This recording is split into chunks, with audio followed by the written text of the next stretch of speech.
In the shadow of the dinosaurs, when giants ruled the land, there lurked another monster. Not a dinosaur, not a bird, but a reptilian killer that prowled the rivers, swamps, and coastal marshes of late Cretaceous North America.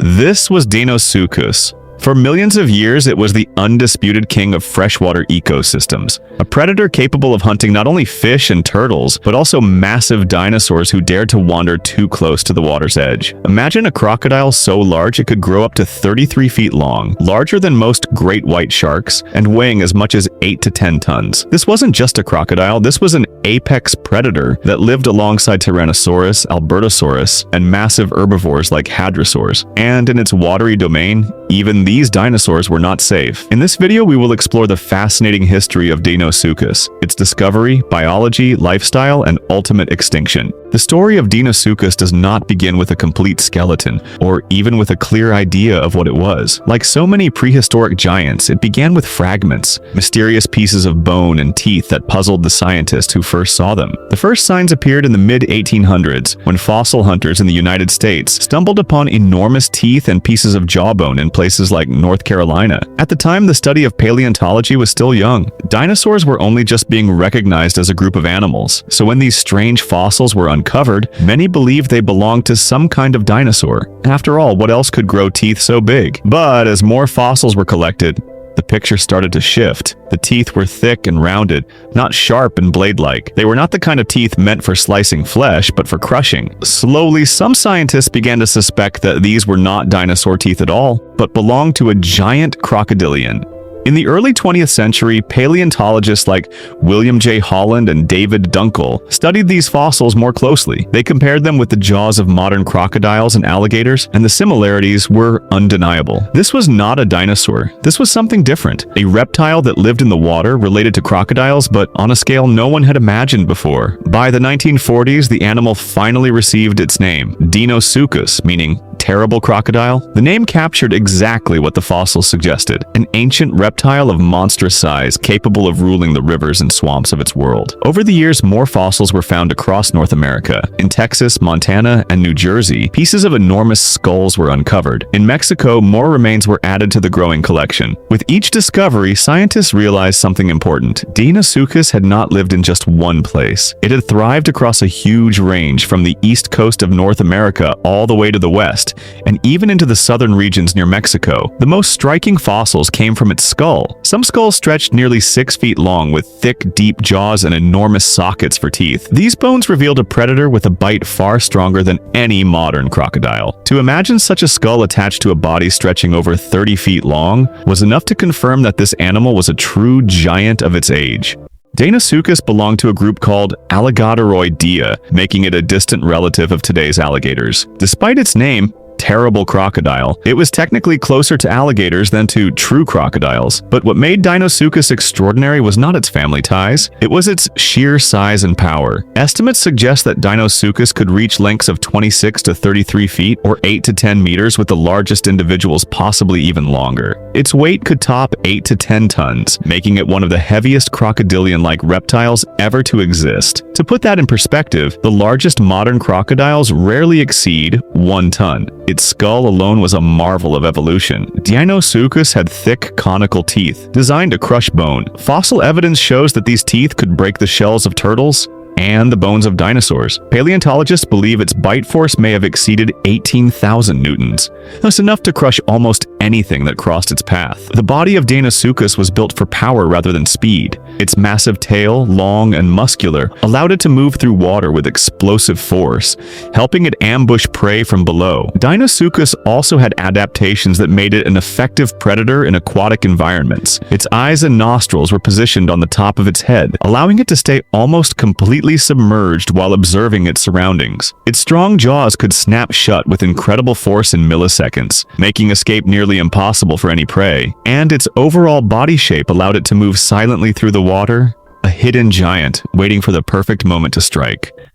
During the late Cretaceous, roughly 82 to 73 million years ago, North America was split by the Western Interior Seaway, a shallow inland sea stretching from what is now the Arctic down to the Gulf of Mexico. On the eastern side of this seaway lay vast forests, marshes, and floodplains. a perfect home for a giant crocodilian. These habitats teemed with life: fish, turtles, amphibians, small dinosaurs, and even large dinosaurs that came to drink from the rivers. Deinosuchus thrived in both freshwater and brackish environments. Fossil evidence suggests it was a versatile hunter, able to survive in rivers, estuaries, and near coastal shores. Unlike modern alligators that usually stay in one territory, Deinosuchus had a wide geographic range, with fossils found in places as far apart as Montana in the north, Texas in the south, and New Jersey in the east. This distribution shows it could adapt to different climates and ecosystems, from humid swamp forests to river valleys lined with dense vegetation. When it came to food, Deinosuchus was not picky. Fossils reveal that it preyed on a variety of animals, using its massive size and powerful jaws to hunt anything it could catch. Among its menu were fish. Abundant in the Cretaceous rivers, fish were an easy and common prey, especially for juvenile Deinosuchus. Turtles and aquatic reptiles, thick shells were no match for its crushing teeth. Bite marks on fossilized turtle shells match the teeth of Deinosuchus perfectly.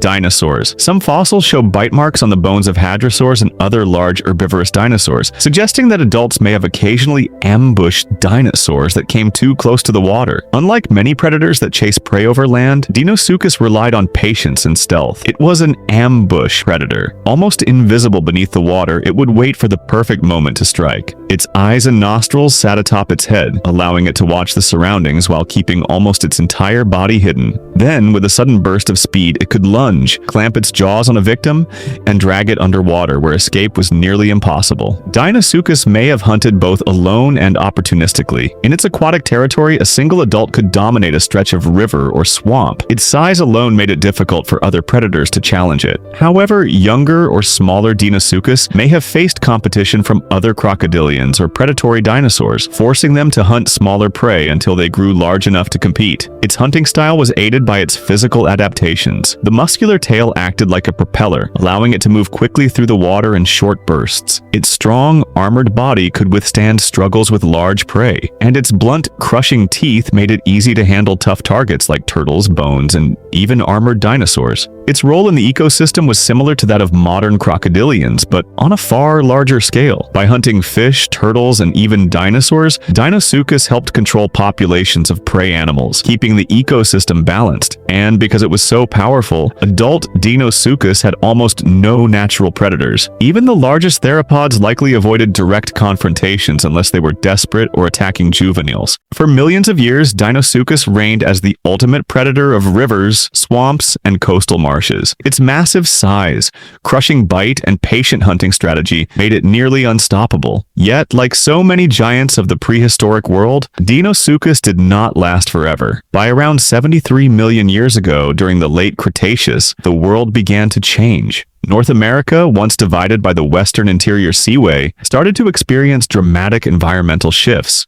Rivers dried, coastlines shifted, and swampy areas began to shrink. These changes meant that the habitats Deinosuchus depended on were disappearing. Like modern crocodilians, Deinosuchus relied on water not only for hunting, but also for reproduction. Nesting along riverbanks and in floodplains, females needed stable aquatic environments to lay eggs and raise young. As water sources became scarcer, the survival of juveniles became more challenging. A shrinking habitat made it harder for the species to sustain large populations, leaving it vulnerable. Another factor may have been competition. Smaller crocodilian species and other aquatic predators may have thrived in the changing rivers and swamps. While adults were nearly invincible, the young were more vulnerable to starvation, predation, or disease. Over time, this would have reduced the number of Deinosuchus reaching adulthood. Unlike many dinosaurs which could reproduce quickly or migrate to new habitats, Deinosuchus likely had slow growth and reproduction rates. Large predators take decades to reach full size, and each adult may have produced only a limited number of offspring. In a changing environment, this slow life cycle would have made it difficult to replace losses in the population. By the time the famous asteroid impact struck Earth around 66 million years ago, causing the mass extinction that wiped out the non-avian dinosaurs, Deinosuchus had likely already vanished. It had succumbed not to a sudden catastrophe, but to gradual environmental pressures, habitat loss, competition, and the challenges of maintaining a giant predator's life in a changing world.